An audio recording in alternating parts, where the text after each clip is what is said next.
Alex had always been a quiet and reserved person, but everything changed when he met Emily. She was a beautiful and charming girl who had just transferred to his school. From the moment he saw her, Alex was captivated by her bright smile and sparkling eyes. At first, Alex's obsession with Emily was harmless.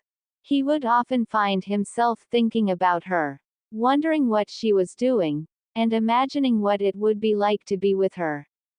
He would try to catch glimpses of her in the hallways, and he even started sitting next to her in class. But as time went on, Alex's obsession grew stronger and more intense.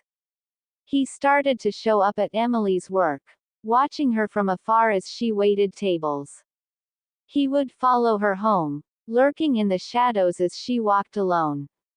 Emily began to notice Alex's strange behavior, and she started to feel uneasy around him. Despite Emily's growing discomfort, Alex couldn't help himself. He became convinced that Emily was the only person who truly understood him, and that she was meant to be his. He started to leave her gifts and love notes, which Emily found creepy and disturbing. As Alex's behavior became more and more erratic, Emily started to fear for her safety.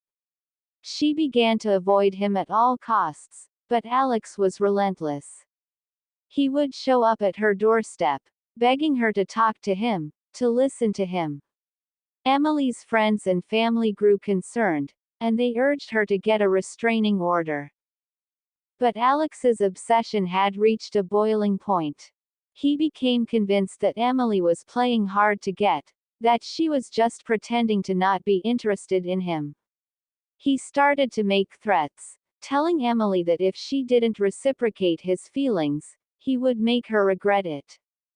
One night, Alex's obsession turned violent. He showed up at Emily's apartment, his eyes blazing with a fierce intensity.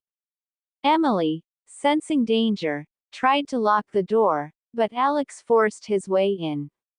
He grabbed Emily, holding her in a tight grip as he whispered twisted declarations of love in her ear. Just as it seemed like Alex was about to harm Emily, a loud noise echoed from outside. It was Emily's neighbor, Mrs. Jenkins, who had heard the commotion and called the police. The sound of sirens grew louder, and Alex's grip on Emily loosened. As the police burst into the apartment, Alex's eyes went wide with rage. He lunged at Emily, but Mrs. Jenkins tackled him to the ground, holding him in a tight grip until the police could restrain him. As Emily was led to safety, she couldn't help but wonder how things had escalated so far. She had never encouraged Alex's behavior, and she had never led him on. But Alex's obsession had consumed him, and he had lost all sense of reality. In the end, Alex was arrested and charged with stalking and attempted assault. Emily, shaken but grateful, thanked Mrs. Jenkins for saving her life. As she looked back on the experience, Emily realized that she had been lucky to escape Alex's clutches. She vowed to always trust her instincts and to never ignore the warning signs of an unhealthy obsession. The end.